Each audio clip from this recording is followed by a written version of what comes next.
I have an announcement. Ahem. Because of the high standards we on this show strive to adhere to, management has decided to review compositions from other performers for this segment. Thank you.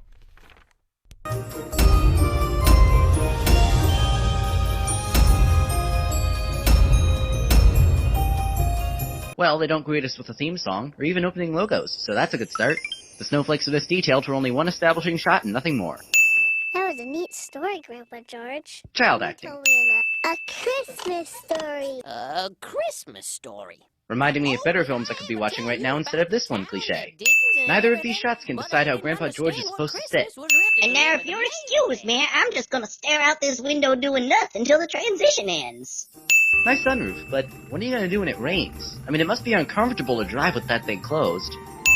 Now, wait a minute. I've only got one package, Ted. Really? You had plenty more when you drove over here, and if you try to say that all these presents are for other towns, his truck is almost empty when he's delivering the package.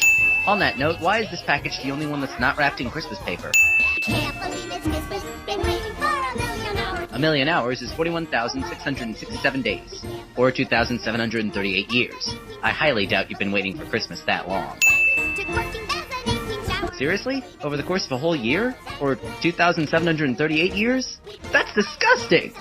Lenny forgot to wear his mouth in this shot. This episode takes the conveniently timed commercial cliché to a whole new level by having the TV turn on all by itself to play it.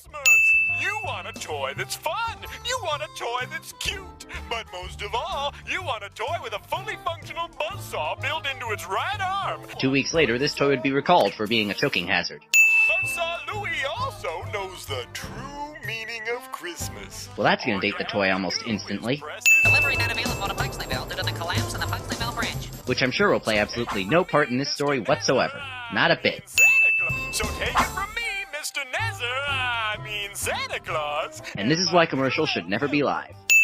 Billy has more toys than you. Who's Billy? I don't know, but he has more toys than me. I see.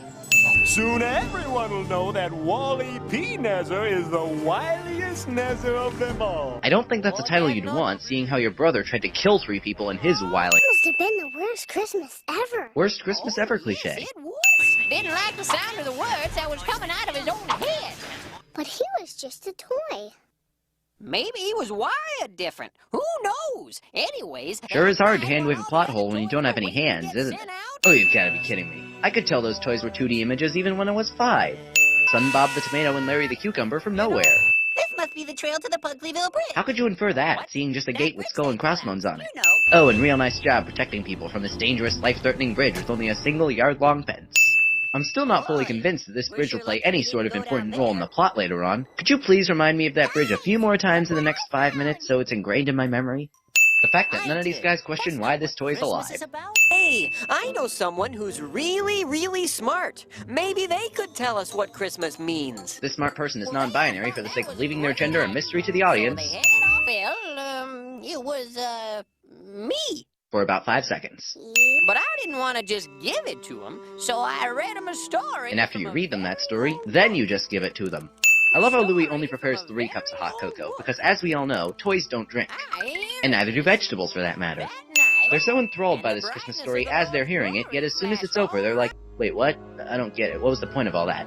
On second thought, that sounds like every other Christmas story in the world to me. But that TV commercial didn't just go to Dinkletown, it went everywhere. We've got to tell everybody. Or at least everyone with television that was on and tuned to that exact channel at that exact time, which even in the era of TV channels in 2 digits should be unlikely.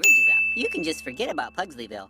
The bridge is out. Can we make a game out of how many times they bring up this bridge? It's almost as if it's going to be essential to the plot later or something. No, we've got to get into that toy factory. Excellent plan, Junior. Oh, and good luck climbing those insanely steep mountaintops on the way over there without any proper mountain climbing equipment. Or hands. I still don't understand why we're here. Shh. You'll just have to trust me. Any particular reason why Junior couldn't have told them on the way over here? So our villain capitalizes on toy demand with a fair legitimate business, no strings attached, and what do our heroes do? Why, trespass into his private factory, of course. Were the Sunday morning values on coffee break or something? Now, Junior figured that since it was a TV commercial that got him into this mess, maybe another TV commercial could get him out of it. Let's just assume that the exact same people that saw the first TV commercial are watching TV right now, let alone the same channel. Laura's mom loses half of her eyeliner in one blink. Listen, everybody. When it comes to Christmas, Now, Louie told him about... Oh, come on, George. I wanted to hear what Louie had to say. Geesh, what kind of stupid narrator would cut people off like that? That's my toy.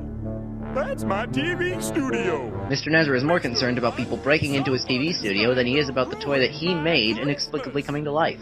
Now, if you'll excuse us, we'll just stare intently at this camera, doing nothing until the plot catches up. Oh, here it is! So what's the point of tying these kids up? Most of them don't have hands, and the ropes are tied in such a way that they could just hop off the sled if they wanted to. Just don't finish the Pugsleyville.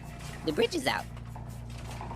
Pugsleyville. Wow, that town was actually part of the plot after all! Well, who would have guessed? Oh, and that's decent punishment. You trespass on my property, I'll throw you off a bridge!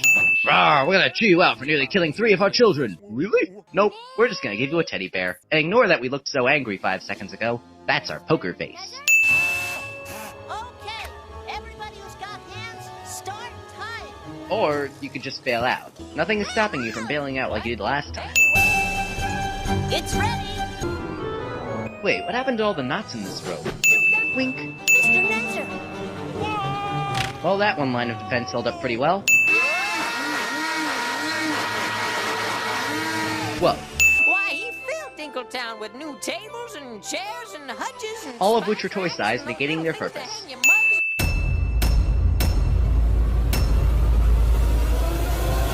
I'm from the IRS.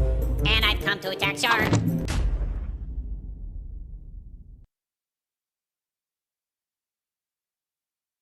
But if you don't get some sleep, you're gonna be pooped tomorrow. As in, the humans under the bed will eat you and turn you into poop.